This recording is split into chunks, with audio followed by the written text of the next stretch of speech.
네, 정보통신기술사 기본 이론을 시작하겠습니다.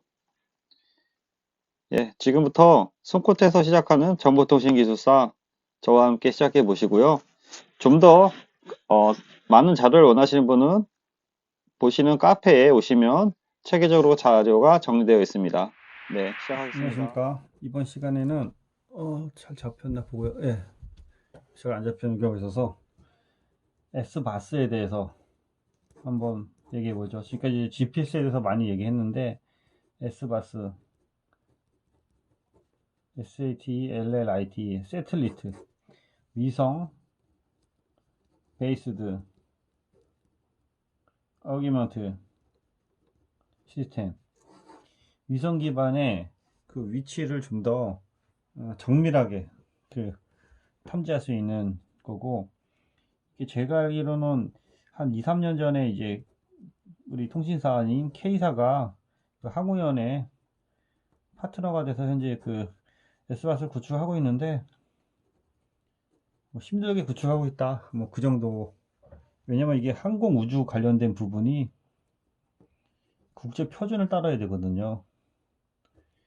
국제 표준을 따르려고 하다 보면은 모든 도큐멘트나 뭐 내용들이 다 그 외국의 항공 기반의 그 표준으로 만들게 돼 있어서 되게 어렵게 이제 프로젝트를 진행하고 있다, 뭐 그 정도가 제가 아는 부분이고. 그럼 도대체 S바스가 뭐냐? 그러니까 제가 그 전에 GPS에서 오차가 발생한다 그랬죠? 오차. 수신기 오차, 또 환경 오차, 여기 GPS 자체 오차. 그래서 이런 오차들을 다 합치면은 뭐 다 뭐 1에서 2m, 뭐 환경은 뭐 전리층 오차도 있고, 전에 대륙간 오차도 있고, 뭐 쪽이 얘기했죠. 그 다음에 수신기 자체 오차도 있고, 시계 오차도 있고, 위치 오차도 있고, 다중경로 오차도 있고, 그런 거 다 합치면 약 17m 정도의 오차가 발생을 해요. 거리 오차가. 일반 뭐 자동차나 서비스 받는 데는 상관이 없겠지만, 고정밀 항공 서비스라든지 이런 데서는 17m가 되게 큰 거라서, 이 17m를 1m 이내로 극복하고자 하는 프로젝트가 S바스 프로젝트예요.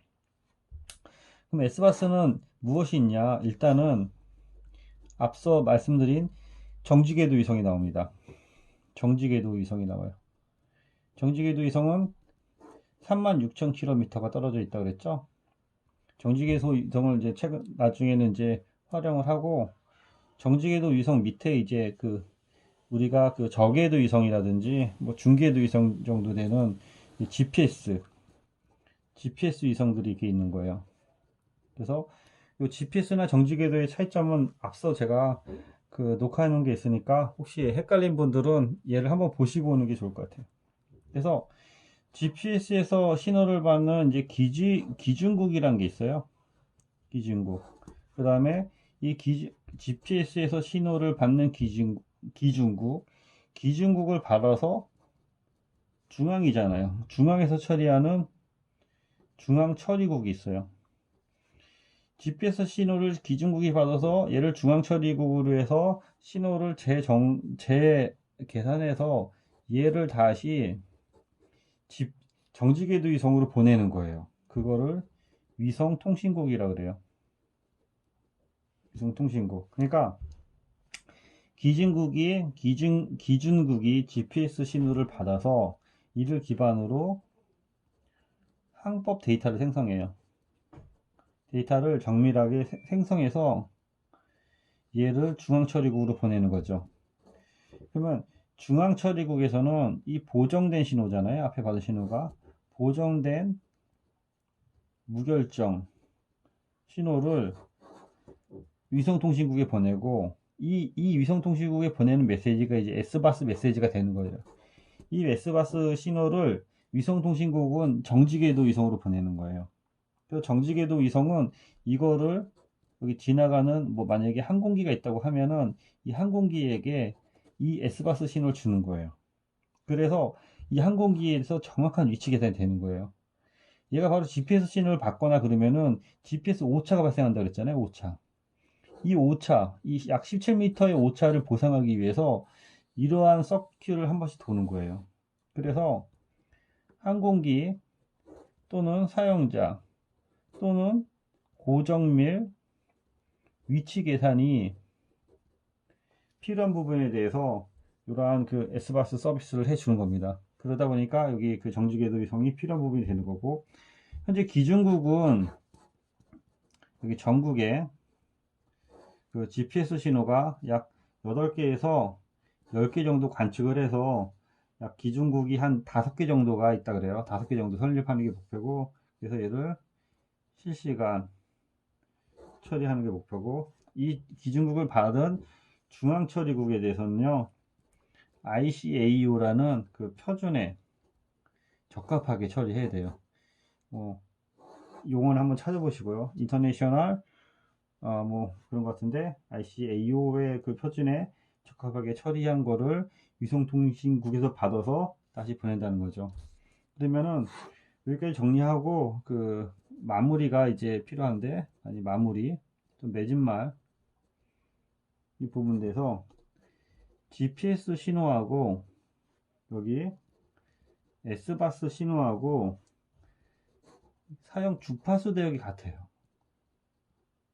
이게 엄청나게 큰 좋은 점인데, GPS 신호랑 S바스 신호가 사용하는 주파수 대역이 같기 때문에 각각에 대해서 수신기의 모듈 교체 없이 사용이 가능해요. 그러니까 그 전에 이런 항공기라든지 또는 이런 GPS 신호를 받았던 어떤 수신 장비가 있으면 이 수신 장비랑 S바스 신호를 받는 수신 장비랑 주파수 대가 같고 어떤 메커니즘이 같기 때문에 새로운 장비를 도입하지 않고 소프트웨어만 S바스에 맞게 적용을 하면 S바스를 사용이 가능한 거예요.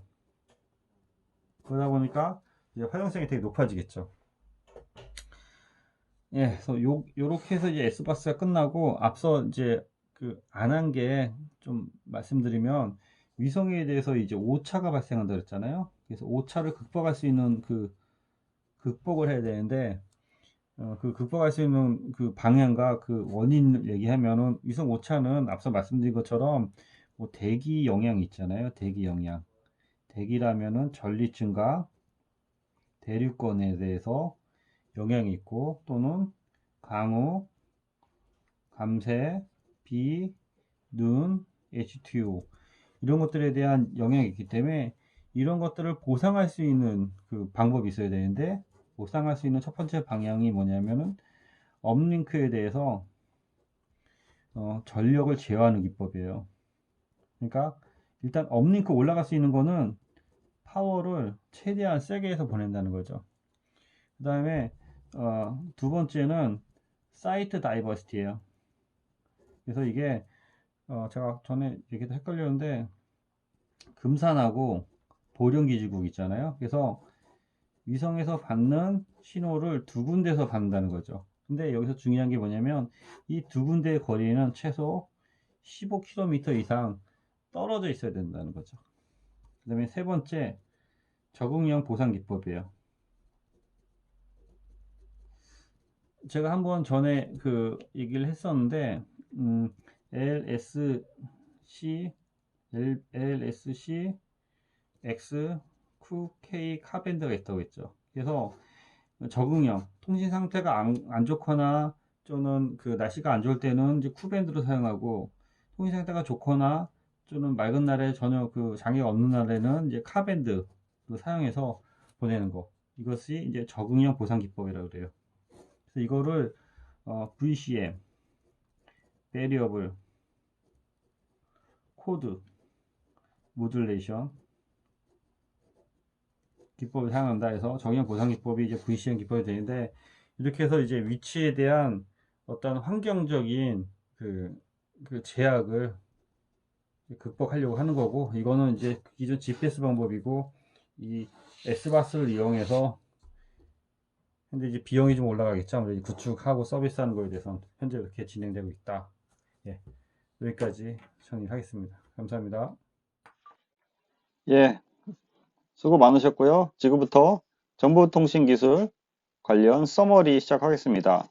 앞서 말씀드린 거에 대한 마인드맵을 통한 서머리 정리를 해보았습니다. 자, 저와 함께 서머리를 같이 한번 시작해 보겠습니다. 네, 계속 서머리 하겠습니다. 위성 부분 하고 있는데요. 위성의 뭐 방식, 목적, 뭐 분류, 요것들 각각 최소 참조하시고요.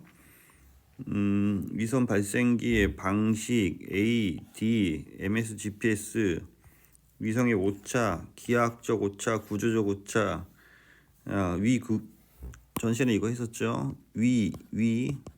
기구에서 보니 대전에 시위가 다수 발생한다. 예, 그래서 암기하시기 바라고. 그래서 오차가 발생하는 거고요. 약 17m의 오차가 발생하고, 이 오차를 줄이기 위해서 오차 해결 방안이 있었고, 이거를 더 정밀하게 하기 위해서 이제 S바스라는 게 들어오죠. 그래서 S바스 구성은 1단계 기준국, 전국에 이제 5개 정도의 기준국을 두고 GPS 신호를 8개에서 10개 정도 관측합니다. 그래서 2단계로 이제 중앙처리국에서 ICAO, 요 ICAO 여기 있죠. 인터내셔널 시빌 에비에이션 오게나이제이션에서 발음이 좀 안 좋습니다. 해서 국제 민간 해상 기구 되는 거고요. 그래서 ICAO에 부합되게 처리해야 되는 거고, 그래서 GPS에 대한 보정 신호를 여기서 다시 계산하고 보정하고요. 그래서 위성통신국에서는 보정된 위성 신호를 다시 이제 전달을 하는 거고, 그거를 정지궤도가 이제 정지궤도 위성이 받아서 그 S바스 신호를 항공기 같은 거에 이제 전달하는 거죠. 정지궤도는 36,000km에 있는 정지궤도 위성이 되는 거고요. 그래서 위성에 대한 분류는 별도로 앞 시간에 했었는데, 여기 정지궤도 위성, 고궤도 위성, 중궤도 위성, 저궤도 위성 분류하실 줄 알아야 되고요. 그래서 최종적으로 정지궤도 위성이 받는 겁니다. 그래서 정지궤도 위성이 받아서 그 항공기라든지 그 정밀측기가 필요한 곳에다 전달해 주는 게 S바스고, 이거가 이제 뭐 지상에 있는 또는 그 나중에 이제 뭐 GPS라든지 지상에 있는 그 위치를 뭐 수 센티미터 정확하게 수 센티미터까지 그 보정을 해서 정확한 위치를 찾아주는 거죠. 예. 그래서 이 가장 그 중요한 특징은 GPS와 S바스에서 주파수 신호를 같은 걸 사용하기 때문에 현재 사용하고 있는 그 위성 통신 장비를 그대로 활용하기 때문에 그 뭐랄까 수월한 거고, 그러기 위해서는 요 앞에 그 말씀드린 기준국이라든지 중앙처리국, 위성통신국 등에 대해서 별도로 이제 구성을 해서 S바스 신호랑 연결하게 해야 되는 거고요. 현재 그 KT에서 그 항우연하고 해서 이제 개발 중에 있고 대부분 완료가 된 것 같은데요. 이거는 항상 최근 기사를 검색해서 동향을 그 맺은 말에 적어 주시기 바랍니다. 네, 이상입니다. 수고했습니다.